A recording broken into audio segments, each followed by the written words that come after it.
Kami dari kelompok 6 akan mempresentasikan dalam bentuk video mengenai tentang organisasi dan manajemen pemerintahan. Silakan, nama saya Muhammad Jamil Rizky. Saya Umar Fuada.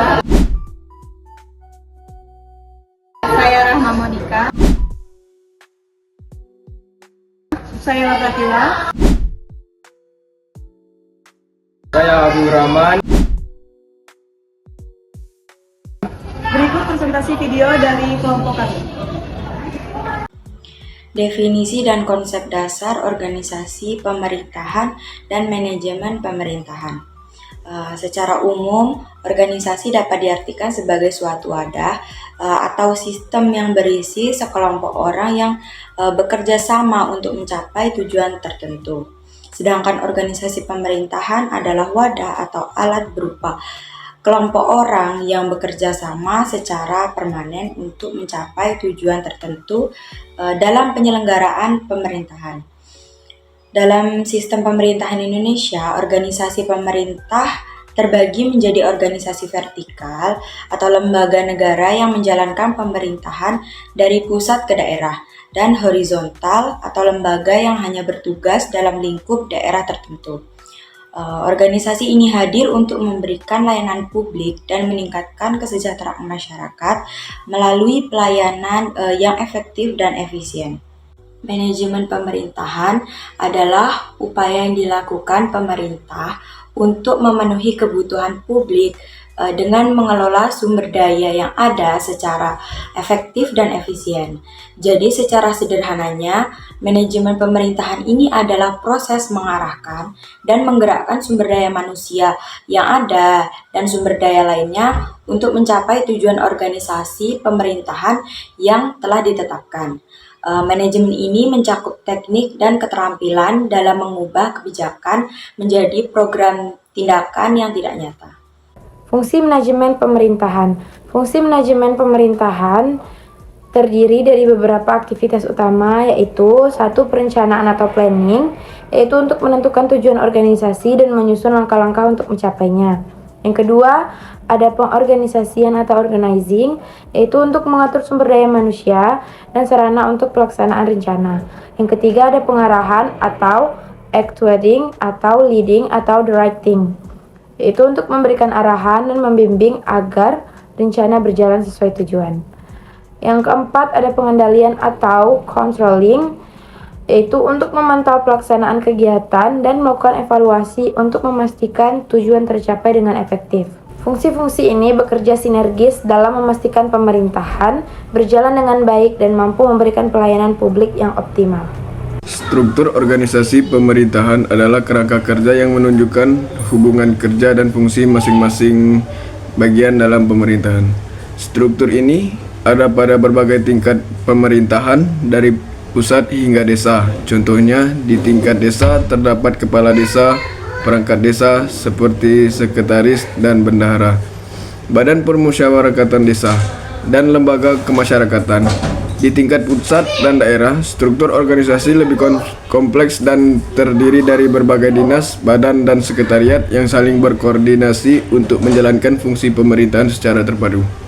Baiklah, penjelasan selanjutnya adalah faktor-faktor yang mempengaruhi kinerja organisasi pemerintahan. Yang pertama, ada kepemimpinan, adalah kemampuan seorang pimpinan untuk mengarahkan dan memotivasi pegawai agar bekerja dengan baik dan juga mencapai tujuan organisasi. Pemimpin yang baik ini mampu memberikan arahan yang jelas dan juga semangat kerja yang tinggi.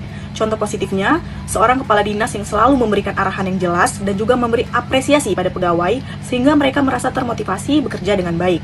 Contoh negatifnya, seorang pimpinan yang sering mengabaikan masukan pegawai dan kurang tegas sehingga membuat pegawai ini bingung dan malas untuk bekerja. Yang kedua adalah budaya organisasi.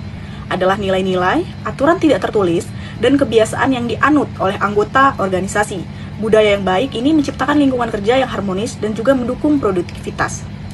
Untuk contoh positifnya, organisasi yang mendorong kerjasama dan saling menghargai antar pegawai sehingga pekerjaan mereka menjadi lebih lancar. Contoh negatifnya, organisasi yang cenderung menoleransi sikap malas atau korupsi yang membuat moral pegawai menurun dan kinerja pun semakin memburuk. Yang ketiga, ada motivasi dan kepuasan kerja. adalah dorongan yang membuat pegawai ingin bekerja dengan baik, sedangkan kepuasan kerja adalah rasa puas terhadap kondisi kerja dan penghargaan yang diterima. Keduanya ini penting supaya pegawai semangat dan juga lebih produktif. Untuk contoh positifnya, pegawai yang merasa gajinya sesuai dan mendapatkan penghargaan sehingga bekerja dengan penuh semangat. Contoh negatifnya, pegawai yang merasa gajinya ini lebih kecil dan jarang diakui sehingga mudah bosan dan tidak termotivasi dalam bekerja. Yang keempat ada lingkungan kerja. Lingkungan kerja mencakup kondisi fisik seperti ruang kerja yang nyaman dan sosial seperti hubungan baik antar pegawai. Lingkungan yang sehat ini sangat mendukung kinerja yang sangat maksimal. Contoh positifnya, kantor dengan fasilitas yang baik, pencahayaan yang cukup, dan hubungan antar pegawai yang ramah sehingga meningkatkan produktivitas ini lebih meningkat. Contoh negatifnya, tempat kerja yang kotor, bising, dan penuh konflik antar pegawai sehingga menurunkan semangat dalam bekerja. Dan yang terakhir adalah komitmen organisasi, adalah kesetiaan dan dedikasi pegawai terhadap tujuan dan juga nilai-nilai organisasi yang berkomitmen akan bekerja keras untuk mencapai target yang telah ditetapkan. Contoh positifnya, pegawai yang rela bekerja lembur demi menyelesaikan tugas demi kepentingan masyarakat. Contoh negatifnya, pegawai yang apatis dan tidak peduli dengan visi organisasi, sehingga lambat menyelesaikan tugas dan juga hasilnya ini pastinya kurang baik. Dengan memperhatikan faktor-faktor tersebut, organisasi pemerintahan bisa meningkatkan kinerjanya dalam memberikan pelayanan yang baik kepada masyarakat. Strategi manajemen pemerintah adalah rencana dan tindakan terstruktur yang bertujuan untuk meningkatkan efektivitas dan efisiensi penyelenggaraan pelayanan publik. Manajemen strategi pemerintah mencakup perencanaan jangka panjang, analisis kondisi internal dan eksternal, misalnya dengan menggunakan analisis SWOT, dan implementasi kebijakan agar tujuan pemerintah dapat tercapai dengan optimal.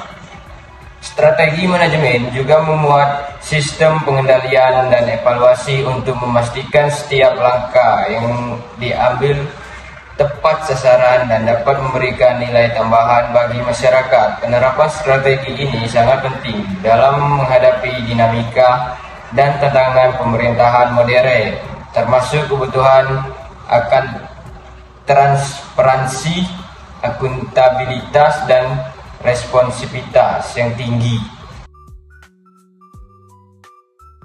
Sekian video presentasi dari kelompok kami tutup. Wassalamualaikum warahmatullahi wabarakatuh. Ada